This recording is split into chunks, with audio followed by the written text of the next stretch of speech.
Today we're going to take a look at creating an external table link as a view in SQL.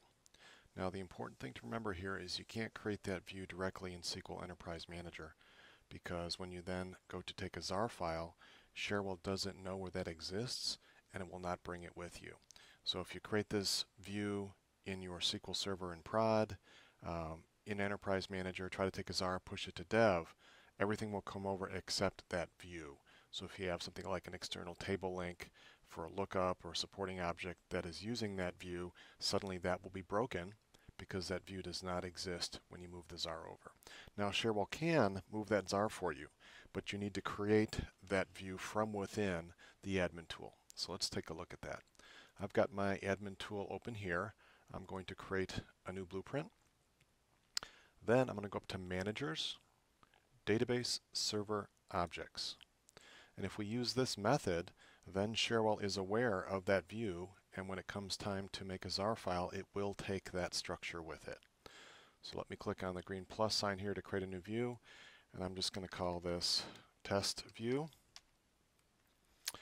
And this is going to be a view, but as you can see, you can do functions, you can do scripts, store procedures, triggers. In this case, I'm just going to do a view, and I'm not going to make it dependent on any business object. Then if I click on SQL to create the object, it has some starter text for me, and then I have to paste in the text for my view. So I've created my view text here already. I'm just going to copy that. Now this is something you can build ahead of time in another SQL test database, test it out, make sure you get what you need, then come over here, paste it in, and have Cherwell actually create the view for you. So I'm just going to copy and paste my text there. And Cherwell looks for SQL to use to drop as well. So if you want to create and drop that table. So if you're moving it, if you're making changes to it, SQL needs to know, Cherwell needs to know how to actually drop that table to recreate it. So now I'm just going to click OK. Actually, let me go back in here. And you can check your syntax just to make sure that your SQL is valid. I'll close that. Click OK. There's my test view. I will click on Close. Then I'm going to go ahead and save my blueprint. And I'm going to apply it. When I then come back in, I could use that view as the basis for an external table in Cherwell. So now he's published fairly quickly there. I'm going to create another blueprint. Now I could have used that view right away and created that external table link, but I wanted to do it in two parts here. So if I go back in now and I go to Managers, External Connections, click my plus sign, next, this is going to be a SQL connection. In my case, my SQL Server is local to this machine, but if yours was external to another SQL box, you would pick that server here. What database am I going to go against? I'm just going to browse and use my Windows auth, and I'm going to look at my Cherwell demo. That's the database I am working with. That's the database I created that view in a second ago. Click on Next. I'm just going to next through all of these, test my connection.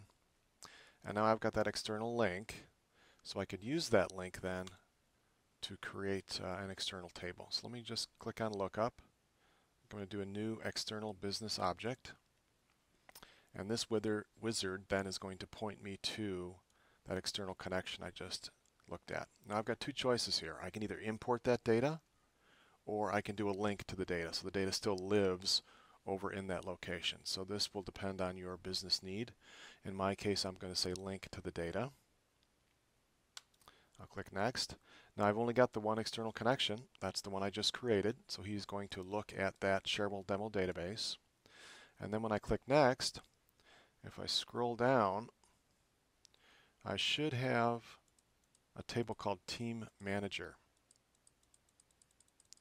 That is what I had created my view, or named my view. Actually, I called it Test View. Click on Next.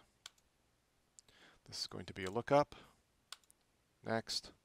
I'm just going to map all my fields. So I had created an email field, a manager field, a team, and a team ID field. Click Next. The unique key is actually the team ID. Data is going to be read-only. You could say allow it to be updated, so if you want to push data back, if your SQL does allow that. Click Next. I am going to use not the internal SQL full text, but I do need to add the fields here that I want to have indexed that I can search on. So I'm going to choose the manager, the team, and the email address. Click Next. I'll just call this table test view. Finish. And now this acts just like another table that you may have created internally to Cherwell, but this is pointing at external data. So if I click OK, it creates the object. Then you go through your normal steps of creating your form and your grid, publishing it, texting it, but that is then going to pull data from that view in SQL. So that's a simple way, a quick way, to create an external view in Cherwell and have that view still be carried over when you create a ZAR file to move that system somewhere else.